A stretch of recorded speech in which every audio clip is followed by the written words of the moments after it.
Oke ya. Assalamualaikum warahmatullahi wabarakatuh, Bu Novi dan teman-teman semua. Semoga dalam keadaan sehat selalu.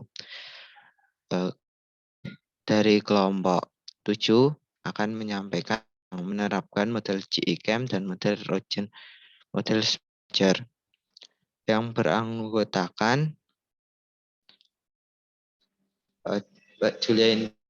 Yang pertama ada Julian Nur Indasari, saya sendiri Abdul Mustaqim, lalu Mevi dan Nabila Khairunisa, lalu Putri Syafira, terus lalu Ayah Siwatan Mudima, Dimas Rizky Ramadhani, dan Mas Dimas Alen Safiro.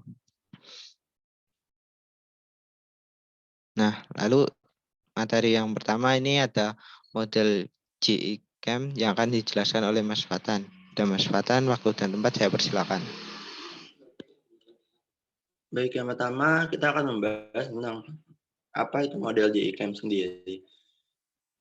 Di sini CAM menjelaskan bahwa modelnya adalah mencoba memberikan bimbingan kepada para siswanya untuk berpikir tentang masalah-masalah umum dan tujuan-tujuan pembelajaran.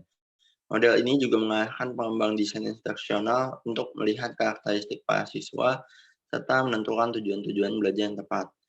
CAM juga menyebutkan bahwa desain dan fungsi yang saling berhubungan dan mesti dikerjakan secara logis agar mencapai apa yang diinginkan.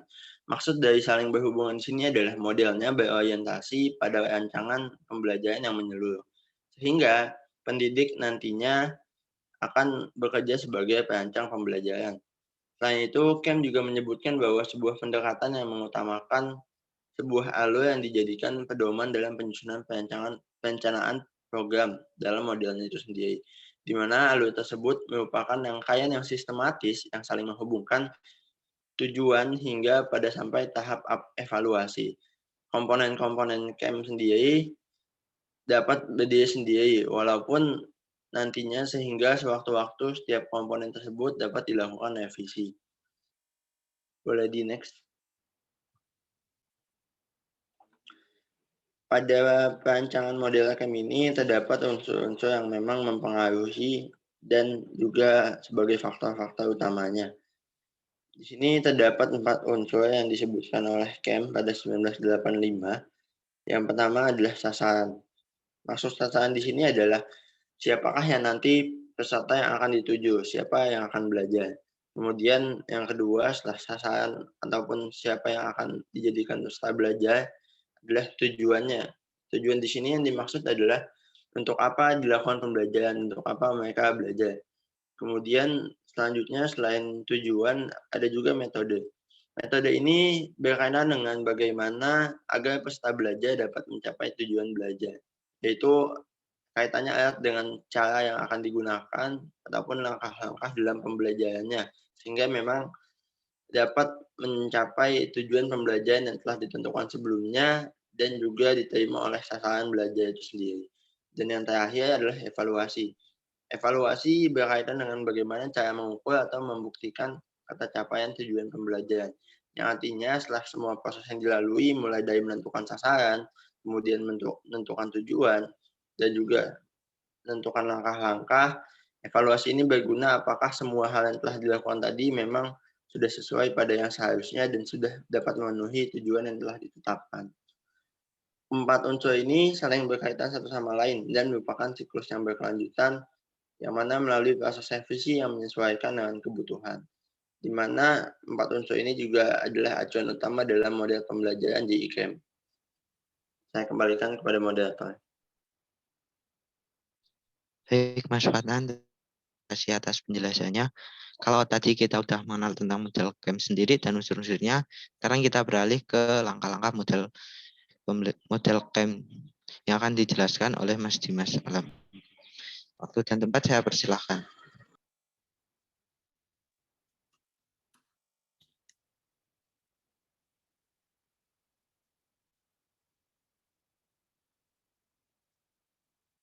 Oke, sebentar.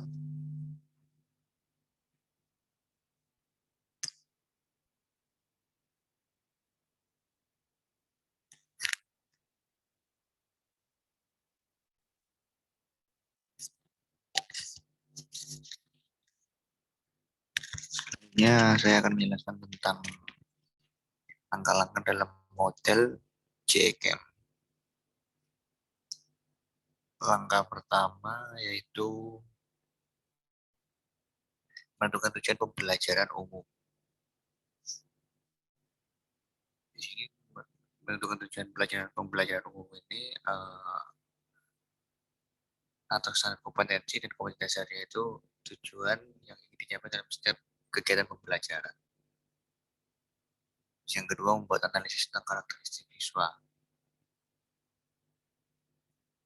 Analisis ini tujuannya untuk mengetahui apakah latar pendidikan dan sosial budaya siswa memungkinkan untuk mengikuti program, serta langkah-langkah apa yang perlu diambil.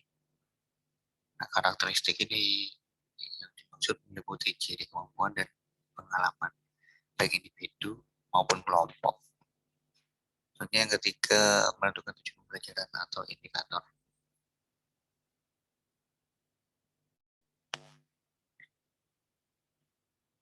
Tujuan pembelajaran khusus atau indikator, tujuan yang spesifik. Tujuannya itu tujuan yang spesifik, operasional, dan terukur.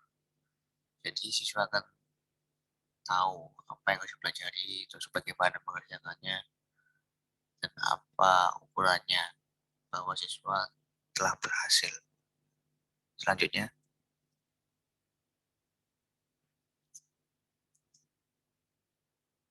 yang keempat adalah menentukan materi atau bahan pelajaran. Nah, dalam menentukan materi atau bahan pelajaran perlu sesuai dengan tujuan pembelajaran khusus. Dalam hal ini, pokok bahasanya yang akan diajarkan diuraikan terlebih dahulu. Selanjutnya ada menentukan penjajakan awal pre-assessment atau pre-assessment atau pre-test. Angka ini sama halnya dengan tes awal yang fungsinya untuk mengetahui kemampuan yang dimiliki siswa, apakah dia memenuhi standar belajar yang ditentukan atau belum. Nah, tahap ini dilakukan untuk mengetahui apakah siswa sudah memenuhi persyaratan, sejauh mana siswa memenuhi persyaratan belajar yang dituntut untuk memenuhi program pembelajaran.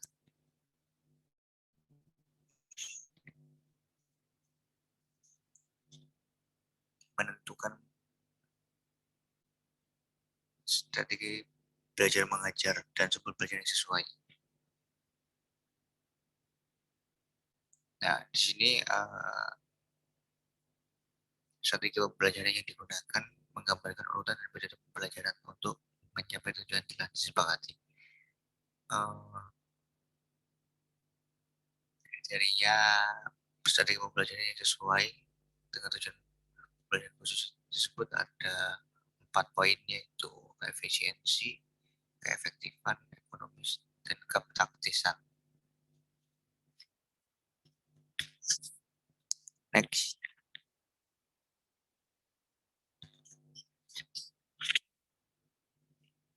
Koordinasi sarana penunjang yang diperlukan. Koordinasi sarana yang diperlukan meliputi biaya, fasilitas, peralatan, waktu, dan tenaga. Dan selanjutnya yang terakhir adalah mengadakan evaluasi. Nah, evaluasi ini untuk mengkaji keberhasilan program secara keseluruhan. Antara lain adalah siswa, program pembelajaran, instrumen evaluasi, dan metode yang digunakan. Selanjutnya saya serahkan kepada moderator.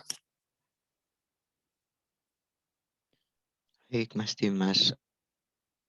Terima kasih atas penjelasannya.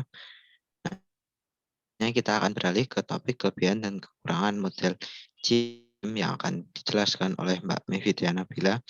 Waktu saya persilahkan. Baik, terima kasih atas waktunya. Jadi di sini saya akan menjelaskan tentang kelebihan dan kekurangan dari model Gerald Eckham. Yang pertama, kelebihan model Gerald Eckham.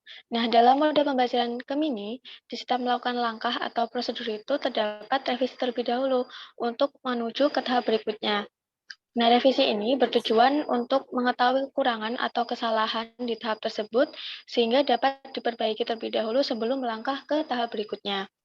Kemudian, model Gerald Eckham ini juga mengarahkan untuk selalu memperhatikan kebutuhan peserta belajar dan karakteristik peserta belajar untuk menentukan tujuan-tujuan pembelajaran yang tepat. Nah, kemudian suatu langkah dalam model Eckham ini bisa diimplementasikan dari berbagai arah karena mengingat bentuk diagramnya yang berbentuk siklus. Nah, dan juga dapat dilakukan secara simultan bersamaan dengan langkah yang lain, sehingga cukup efisien dalam hal waktu. Nah, yang selanjutnya, kekurangan dari model Gerald Eckham. Nah, kekurangannya, model pembelajaran Gerald Eckham ini cenderung condong ke pembelajaran konvensional atau klasikal atau pembelajaran yang berada di dalam kelas. Kemudian, maka dari itu, model Gerald Eckham ini membutuhkan interaksi yang aktif antara guru dan peserta didik. Nah, oleh karena itu, peran guru di sini mempunyai pengaruh yang besar karena dituntut dalam rangka program pengajaran, instrumen evaluasi, dan strategi pembelajaran. Sekian dari saya kembalikan ke moderator. Terima kasih. Baik, terima kasih Mbak Mevitya atas penjelasannya. Lalu kita akan beralih ke model Smith dan Regan yang akan dijelaskan oleh Mbak Julia. Mbak Julia, waktu dan tempat saya persilakan. Oke, terima kasih Mas Abdul atas waktunya. Di sini saya akan menjelaskan tentang model Smith and Regin. Nah, Patricia L. Smith dan Tillman J. Regin pada 2003 mengemukakan sebuah model desain sistem pembelajaran yang populer di kalangan mahasiswa dan profesional yang memiliki kecenderungan terhadap implementasi teori belajar kognitif. Hampir semua langkah dan prosedur dalam desain sistem pembelajaran ini difokuskan pada rancangan tentang strategi pembelajaran. Nah, Smith and Regin mencoba mengelaborasi tentang model pembelajaran atau instruction sebagai usaha menyampaikan informasi dan kegiatan-kegiatan yang memfasilitasi pencapaian yang diinginkan oleh peserta didik berupa tujuan khusus pembelajaran atau specific learning goals. Nah, dalam model Smith and Regin, model yang dikemukakan oleh Smith and Regin mencerminkan adanya keyakinan filosofis mereka bahwa penerapan solusi untuk memecahkan masalah pembelajaran secara sistematis akan menghasilkan program pembelajaran yang efektif dan efisien. Makanya Smith and Regin ini memandang bahwa model desain sistem pembelajaran yang diciptakannya merupakan suatu model yang berpusat pada siswa atau learner-centered instruction. Nah, model desain ini menurut Gustafson dan Branch bersifat sangat komprehensif dalam implementasi langkah pengembangan strategi pembelajaran. Hal ini sering menjadikan kelemahan bagi model desain sistem pembelajaran yang lainnya, menurut Benny. Nah, ciri model yang dikemukakan oleh Smith and Regin dalam semua langkah dan prosedur difokuskan dalam model desain sistem pembelajaran pada rancangan tentang strategi pembelajarannya. Untuk selanjutnya, saya kembalikan ke moderator.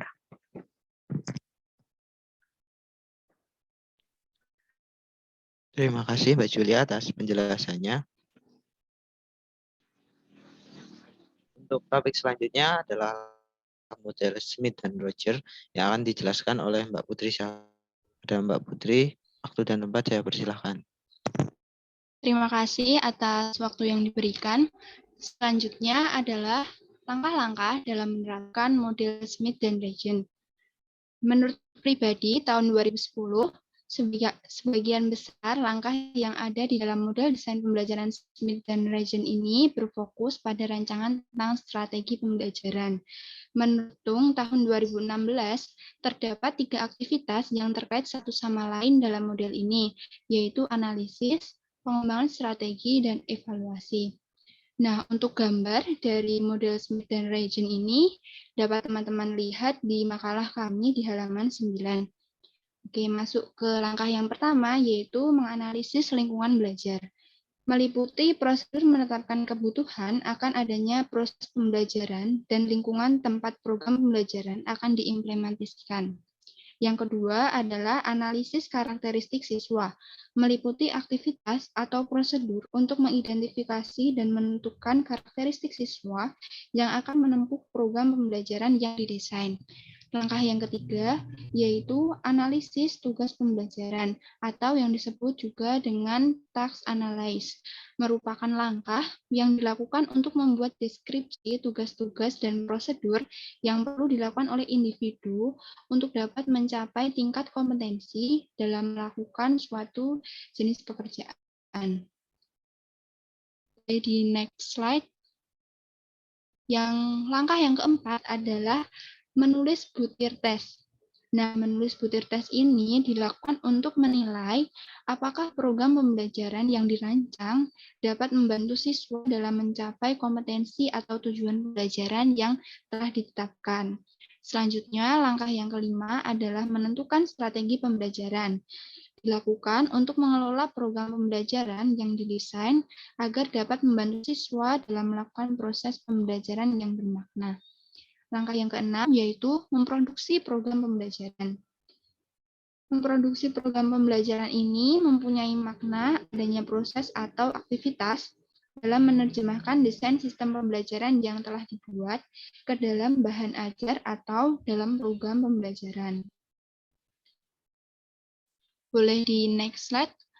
Langkah yang ketujuh adalah melaksanakan evaluasi formatif. Nah, evaluasi formatif ini untuk menemukan kelemahan-kelemahan dari draft bahan ajar yang telah dibuat untuk segera direvisi agar menjadi program pembelajaran yang efektif, efisien, dan menarik.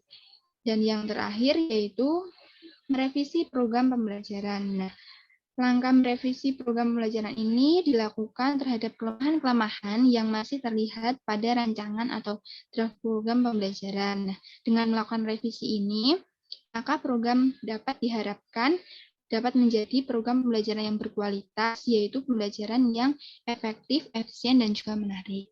Selanjutnya, saya kembalikan ke moderator.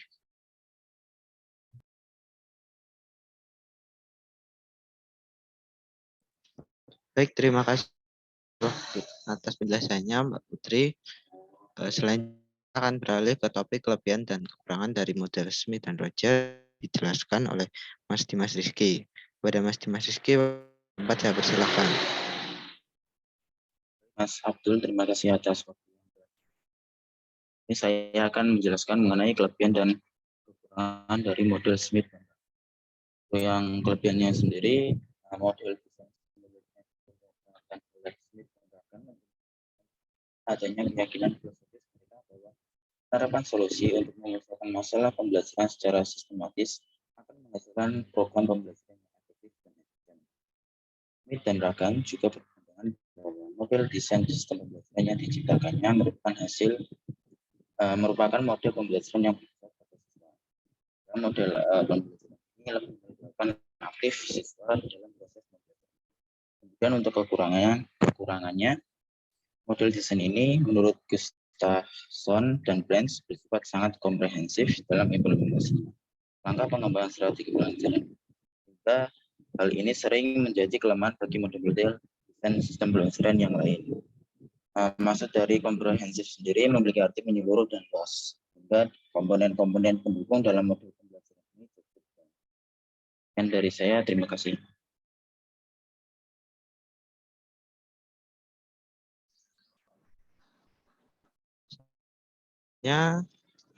Terima kasih Mas Dimas atas waktunya. Tentang kesimpulan yang bisa dipetik dari presentasi pagi hari ini adalah model CAM merupakan salah satu model pembelajaran yang memperlihatkan tahap-tahapan dasar pembelajaran yang sangat luas karena desainer dapat memulai dari titik manapun. Tahapan dalam perangkat pembelajaran model CAM yaitu identifikasi masalah pembelajaran, karakteristik peserta didik, analisis tugas, lalu tujuan pembelajaran, lalu urutan materi pembelajaran, memilih strategi pembelajaran, lalu cara penyampaian pembelajaran, lalu memilih sumber belajar, lalu pelayanan pendukung, dan selanjutnya evaluasi. Sedangkan model desain pembelajaran Smith dan Roger ini memiliki kecenderungan terhadap implementasi teori belajar kognitif. Adapun langkah-langkah dari desain model pembelajaran ini terbagi menjadi 3 tahap. Tahap pertama yaitu analisis, meliputi analisis lingkungan belajar dan analisis karakteristik siswa serta analisis tugas pembelajaran. Dilanjutkan dengan menulis butir tes. Tahap kedua strategi meliputi menentukan strategi pembelajaran dan memproduksi program pembelajaran. Tahap ketiga ini evaluasi, meliputi melaksanakan evaluasi formatif dan merevisi program pembelajaran. Dalam dunia pendidikan yang ada di Indonesia, model Kemp dan model Smith dan Roger ini dapat dijadikan sebagai pedoman untuk membuat atau menyusun satuan perangkat pembelajaran. Penyusunannya disempurnakan dengan model berbasis pembelajaran di kelas.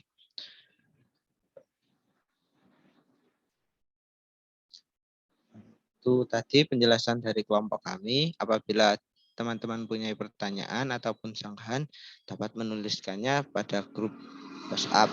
Sekian dari kelompok kami, kurang lebihnya mohon maaf. Wassalamualaikum warahmatullahi wabarakatuh.